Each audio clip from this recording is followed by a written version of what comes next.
bentuk perbuatan syirik kepada Allah Subhanahu wa ta'ala adalah mempersembahkan sembelihan hewan atau sesajen dalam bentuk apapun kepada Tuhan-Tuhan selain Allah Subhanahu wa ta'ala. Di dalam sebuah hadis riwayat Imam Ahmad, Nabi Muhammad sallallahu alaihi wasallam pernah bercerita. Kata beliau, "Dakhalal jannata rajulun fi dzubadi." Ada orang yang dia bisa masuk surga gara-gara hanya seekor lalat. Dan juga wadatalan nara rajulun iduban. Sebaliknya ada juga seorang manusia yang masuk neraka hanya gara-gara seekor lalat juga. Mendengar pernyataan pembukaan dari kisah ini, maka para sahabat kul terheran-heran dan bertanya kepada beliau, "Wa kaifa dzalika ya Rasulullah?" Bagaimana bisa ada orang yang masuk surga dan masuk neraka hanya gara-gara seekor lalat? Serangga kecil, serangga kotor, serangga remeh-temeh, tapi bisa menyebabkan akhir nasib dari seseorang di akhirat. Maka kata Rasulullah sallallahu alaihi wasallam, "Ma rajulani ala qaumin lahu sanam." Dulu pernah, dan ini kisah nyata, bukan dongeng, pernah terjadi. Nabi sallallahu alaihi wasallam adalah as-sadiqul masduq. Orang yang jujur dan memang dibuat jujur oleh Allah Subhanahu wa ta'ala, tidak mungkin palsu. Dulu pernah ada dua orang yang sedang melakukan perjalanan. Kemudian di tengah perjalanannya mereka melewati sebuah kampung. Dan di pintu masuk kampung tersebut dijaga oleh beberapa orang. Dan mau tidak mau mereka harus melewati kampung ini kalau mau untuk sampai di tempat tujuan mereka. Kemudian para penjaga pintu tersebut bertanya atau berkata kepada dua orang ini. Kata dia, "Qurri, mempersembahkanlah sesuatu kepada patung yang ada di sini. Baru kalian bisa lewat dari kampung ini." Maka kata si A, kita sebut dua orang ini si A dan si B. Kata orang yang pertama, kata si A ini mendengar perintah dari penjaga tersebut. Kata dia, "Laisa indi syai'un uqarrib." Aku tidak punya apapun untuk dipersembahkan kepada berhala ini. Saya hanya berbekal yang cukup untuk perbekalan dia saja. Saya tidak berbekal binatang, hewan yang bisa disembelih untuk berhala tersebut. Maka kata penjaga pintu kampung tersebut, "Qarrib walau dzubaba." Persembahkanlah sesaji apapun meskipun hanya seekor lalat. Yang namanya lalat, apalagi di ruang terbuka, ya tinggal nyari, tinggal nangkep. Kemudian akhirnya dia mencari seekor lalat. Kemudian dia bunuh lalat tersebut dan dia persembahkan untuk berhala yang dianggap sebagai Tuhan oleh penduduk kaum tersebut.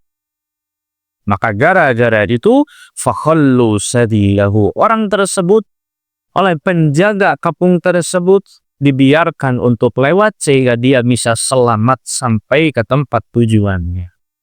Tapi apa kata Nabi? Fadakhalanna. Ketika nanti ia mati dan dia tidak bertobat dari perbuatan syirik yang pernah dia lakukan meskipun hanya satu kali. Dan itu pun demi kemaslahatan dia bisa sampai ke tempat tujuannya. Tapi apa kata Nabi? Sekali lagi, dakhalan nar. Dia masuk neraka gara-gara hanya mempersembahkan sesajen seekor lalat kecil yang tidak ada harga. Kemudian si saksi B yang belum bisa lewat. Maka kata penjaga tersebut, "Tarik walau dzubaba." Silakan persembahkan apapun meskipun hanya seekor lalat seperti teman muda. Lihat apa yang dia katakan. Kalau tadi si A yang pertama, dia memang dalam dirinya itu sudah tidak ada kepedulian terhadap tauhid. Makanya tadi si A bilang apa? Dia tidak menolak. Tapi alasan dia tidak bisa mempersembahkan sesuatu yang baik itu karena dia tidak punya apa-apa. Makanya dia hanya mempersembahkan seekor lalat saja. Dia tidak menolak sama sekali. Tapi perhatikan apa yang dikatakan si B ini, yang mana tauhidnya, imannya kepada Allah Subhanahu wa Ta'ala sangat kuat. Apa yang dia katakan? Mali liuqarriba ma kuntu liuqarriba li ahadin syai'an dunallah. Aku tidak akan pernah berkurban, mempersembahkan apapun meskipun hanya seekor lalat, kecuali hanya kepada Allah Subhanahu wa Ta'ala semata saja.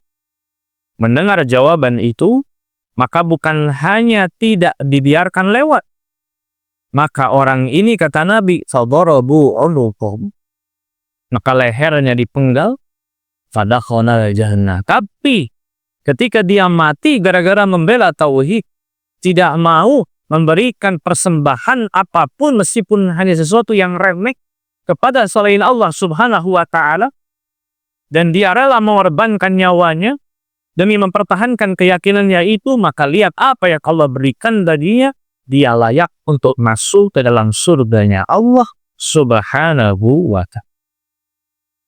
Inilah hebatnya ketika kita mempertahankan tauhid selama di dunia ini, akan memberikan kepada kita keselamatan baik selama di dunia maupun nanti sampai ke akhirat.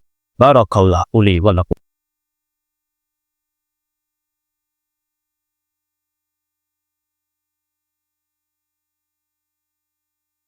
Alhamdulillah bi'ala ihsanih, wa syukru lahu ala taufiqih wa amdinanih, wa ashhadu an la ilaha illallah ta'ziman li sya'nih, wa ashhadu anna Muhammadan abduhu wa rasuluhu ad-da'i ila ridwanih, salawatullahi alaihi wa ala alihi wa ashabihi wa ikhwanih. Ya ayyuhalladzina amanu taqullaha wa kunu ma'as shadiqin, amma ba'du. Faya ibadallah ma'asyiral muslimin, ittaqullah faqad fazal muttaqun. Hadirin kaum muslimin, sidang Jumat yang sama-sama berharap dimuliakan oleh Allah Subhanahu wa Ta'ala. Namun bukan berarti ketika kita mempersembahkan sesuatu kepada Allah Subhanahu wa Ta'ala, maka persembahan kita itu akan dimakan atau diterima oleh Allah Subhanahu wa Ta'ala. Tidak sama sekali. Maka ketika melaksanakan kurban, kita semua hanya mempersembahkan nilai ibadahnya saja. Sedangkan dagingnya kita makan sendiri ataupun kita bagikan kepada orang lain. Adapun sesajen yang diberikan oleh orang-orang musyrik pada sesembahan atau berhala mereka, maka mereka harapkan bahwa makanan itu memang diterima oleh patung-patung tersebut. Lihatlah betapa bodohnya mereka. Bagaimana bisa batu memakan buah-buahan, apalagi ayam yang segitu besarnya, apalagi daging sapi yang segitu besarnya. Ini menunjukkan betapa bodohnya akal mereka yang sudah tertutup oleh bisikan-bisikan syaitan laknatullah alaih. Sedangkan Allah Subhanahu wa Ta'ala adalah zat yang maha kuasa. Allah Subhanahu wa Ta'ala tidak butuh makan, tidak butuh minum. Bahkan Allah lah yang menciptakan makanan dan minuman tersebut untuk dinikmati oleh kita semua. Kata Allah dalam surah Az-Zariyat, "Ma uridu minkum mir rizqin wa ma uridu ayyut'imun." Aku tidak pernah membutuhkan rezeki apapun dari manusia, dari makhluk. Wa ma uridu ayyut'imun. Aku tidak pernah sekali-sekali meminta untuk diberi makan oleh mereka. Innallaha huwar razzaq dzul quwwatil matin. Karena Allah lah sang maha memberi rezeki yang memiliki kekuatan yang sangat dahsyat. Inilah Allah, Tuhan kita yang setiap hari kita sembah dan kita agung-agungkan, Allah Azza wa Jalla. Ma'asyiral muslimin sidang Jumat rahimani wa rahimakumullah. Di antara bentuk-bentuk persembahan sesajen yang masih sering dilaksanakan oleh masyarakat kita, dan ini harus kita ketahui bahwa itu salah dan harus kita hindari kalau kita ingin selamat di dunia dan juga di akhirat. Dan kalau kita ingin tidak berakhir sama seperti si A tadi, yang dia berakhir masuk neraka gara-gara mempersembahkan sesajen yang hanya seekor lalat saja. Di antaranya masih banyak di masyarakat kita ketika mereka membangun sebuah bangunan, membangun jembatan, membangun gedung yang tinggi, maka ada yang namanya istilahnya tumbal proyek. Dan ini bukan sekedar bercandaan semata, tidak. Ada orang yang memang kadang-kadang ada yang dikorbankan nyawanya untuk dipersembahkan kepada makhluk gaib yang menjaga daerah tersebut dengan harapan supaya jembatan yang mereka bangun, bangunan tinggi yang mereka bangun itu dijaga oleh kelunggu tersebut sehingga mereka menurut keyakinan mereka itu mendapatkan keselamatan. Bangunannya akan awet, akan tidak runtuh. Padahal ini merupakan sebuah kebodohan. Atau jangan jauh-jauh proyek-proyek yang besar. Rumah saja. Banyak orang yang ketika selesai membangun rumah kemudian melindungi seekor kambing. Kemudian dagingnya ya buat syukuran. Tapi kepalanya mereka timbun di dalam tanah rumah tersebut. Dan akhirnya dengan niat mereka mengubur kepala kambing tersebut supaya dijauhkan dari bahaya-bahaya yang ditimbulkan oleh makhluk-makhluk halus, yang ada malah makhluk-makhluk halus semakin suka untuk mengganggu orang-orang yang tinggal di rumah tersebut. Inilah akibat dari perbuatan syirik. Keburukan akan kembali kepada mereka sendiri. Kemudian yang selanjutnya, masih banyak masyarakat yang gemar setelah mereka memanen padi atau memanen hasil kebun mereka, maka kalau masyarakat yang tinggal di pesisir pantai, maka banyak dari antara mereka yang melakukan sedekah laut. Membuang hasil ternak mereka dan juga hasil perkebunan mereka diserahkan kepada Nyi Roro Kidul misalnya. Padahal siapa itu? Tidak ada yang namanya Nyi Roro Kidul. Tuhan hanyalah Allah Subhanahu wa Ta'ala. Itu hanyalah hantu, jin bikinan manusia.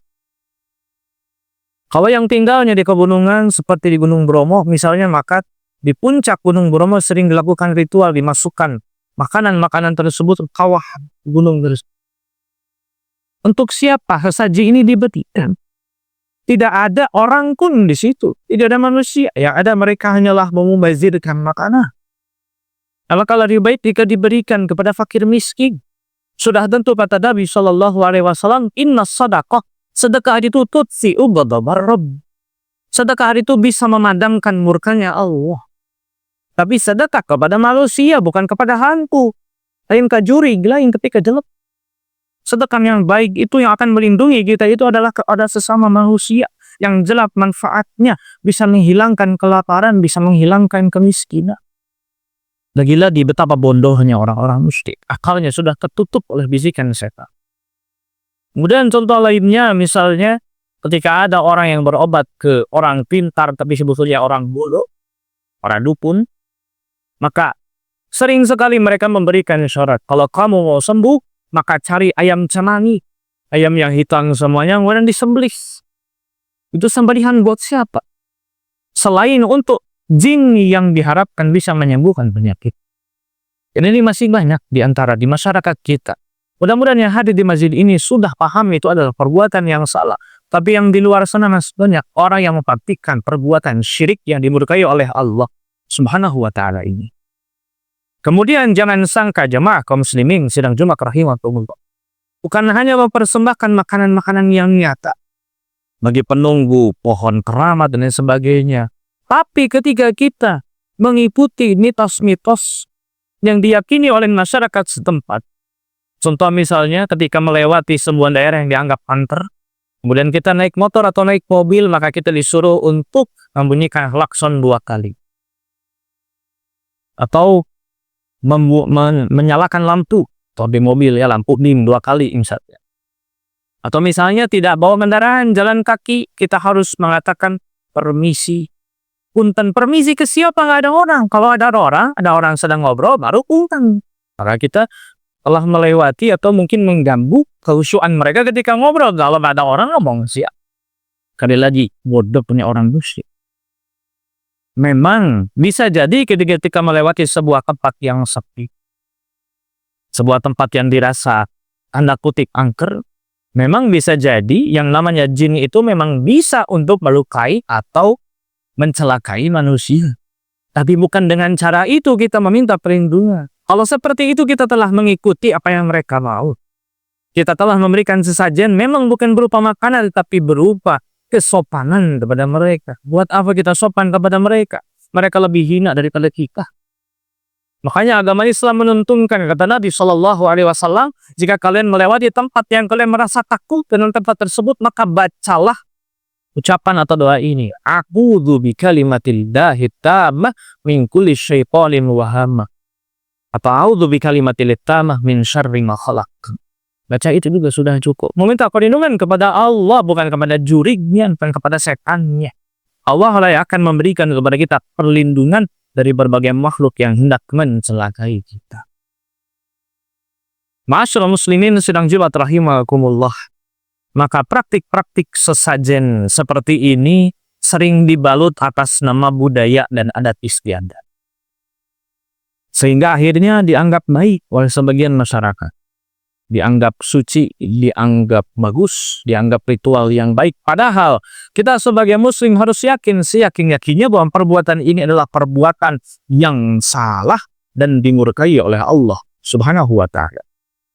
Nah, kata terakhir, ketika nanti suatu saat kita sedang main ke pantai atau naik puncak gunung, kemudian kita menyaksikan dengan mata kepala kita sendiri ada orang-orang yang sedang memberikan sesajen kepada apalah yang mereka sebut penunggu pantai atau penunggu gunung tersebut, maka dalam hati kita ketika kita bukanlah merupakan pemerintah di daerah setempat yang tidak bisa melarang mereka dengan kekuasaan kita.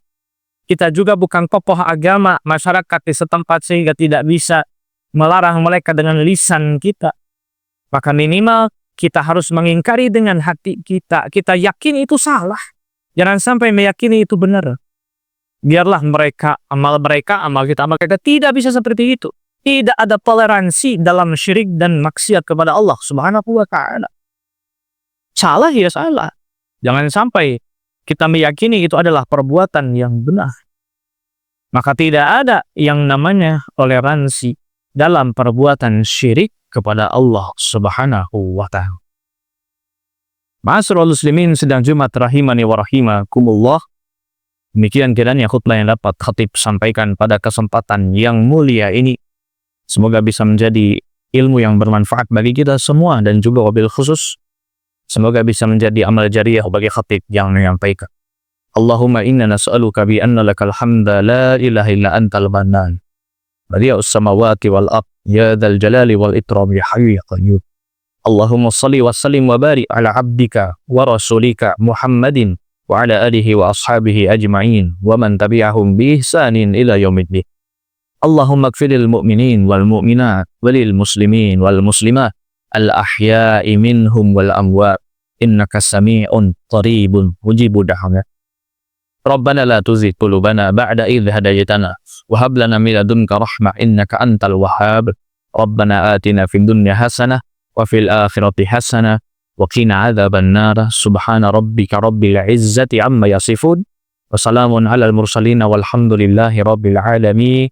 Aqulu qawli hadza wa astaghfirullah li wa